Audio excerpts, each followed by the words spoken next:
Chapter 20A Problem. As Quinn opened his mouth wide, he could feel the ends of his teeth start to grow. He didn't know what had come over him, and it was as if his body had just taken control. His mind wasn't all there. His teeth quickly sunk into Layla's skin, and at the same time, a gush of blood entered Quinn's mouth. However, Layla didn't feel any pain from this, but instead, it felt like pleasure. A tingling sensation ran through her body as she felt the blood rush up through and out of her neck. Even if she wanted to resist, she couldn't. The bite seemed to have a paralysis effect. Finally, Quinn's hunger was going away. Your hunger has decreased. Your hunger has decreased. You will no longer lose HP. Even though the messages had appeared, Quinn continued to suck Layla's blood away. HP regenerating. HP regenerating. 15 out of 15 HP. Then when the last message had appeared, Quinn's mind had finally come back to him. He let go of Layla, causing her body to fall to the ground. What the? Quinn said as he looked around himself, only then noticing Layla on the ground. Did I do that? Then images of what he had just done popped into his head. Although at the time he felt like he had no control, in the end, his whole body still working, causing him to remember everything he had done. A positive blood type has been absorbed. You have gained 1 positive strength. Although Quinn wanted to check what the message had said and what it meant, he needed to get Layla out of the library fast. Even though they were in a quiet part of the library, there was no telling when somebody would come back. Thankfully Quinn could see Layla breathing, so he at least knew she wasn't dead, but there were 2 clear bite marks on her neck that needed to be dealt with. Quinn then lifted Layla up with his 2 hands, finding her surprisingly lighter than he thought. As Quinn headed to the doctor's office, he couldn't stop thinking about what had just happened.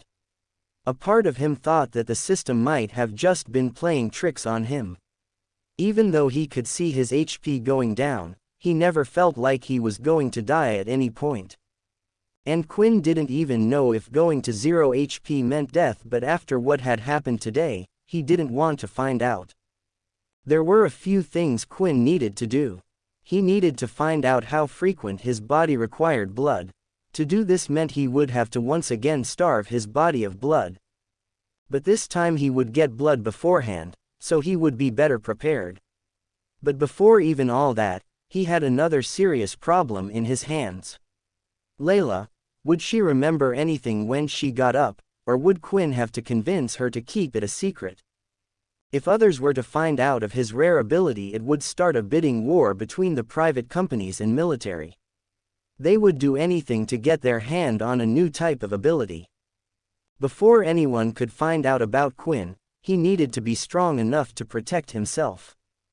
While Quinn walked down the hallway, he got quite a few looks from the other students. It wasn't strange to see someone carry an injured person in the school, but it was strange for a boy to carry a girl unless they were an item.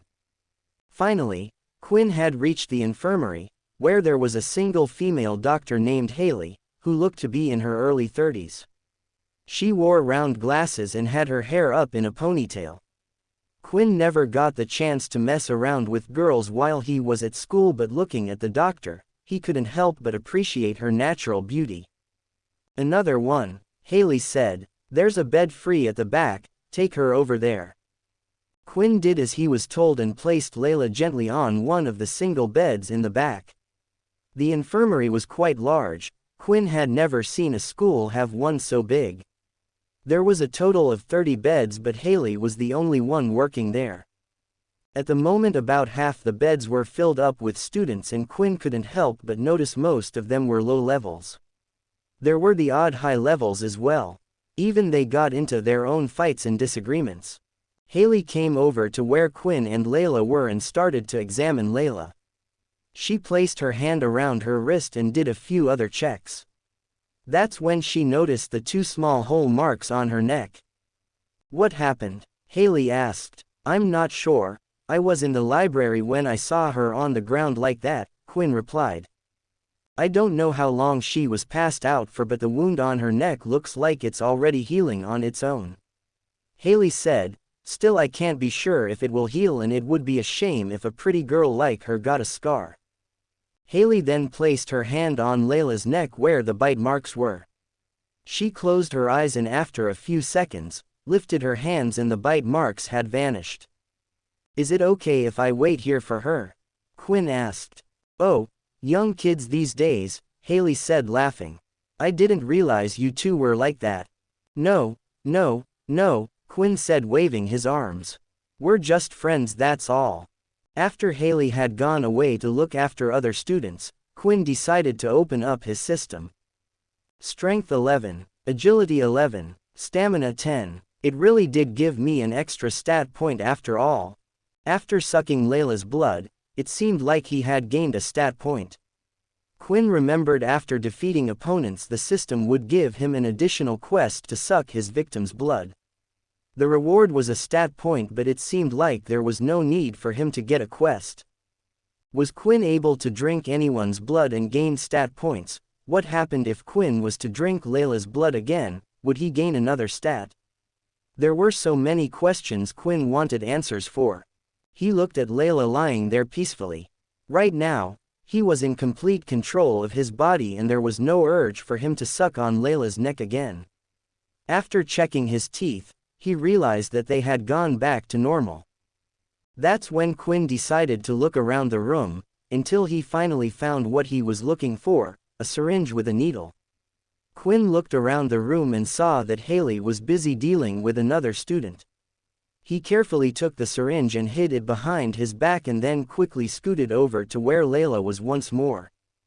I'm really sorry about this, Layla, Quinn said, but you're going to have to be my guinea pig. Quinn took out the syringe and carefully looked at where Layla's veins were. Luckily Layla was quite pale, making her veins more visible. Quinn searched carefully for the right spot and was ready, but just as Quinn was about to extract some blood, he heard someone crash into the room. Is Quinn here? A boy's voice said. Isn't that Peter? Quinn immediately put the syringe in one of his trouser pockets and went to see what was happening. Quinn, you're here, come quick, I've been looking everywhere for you. It's Vorden, he's in trouble.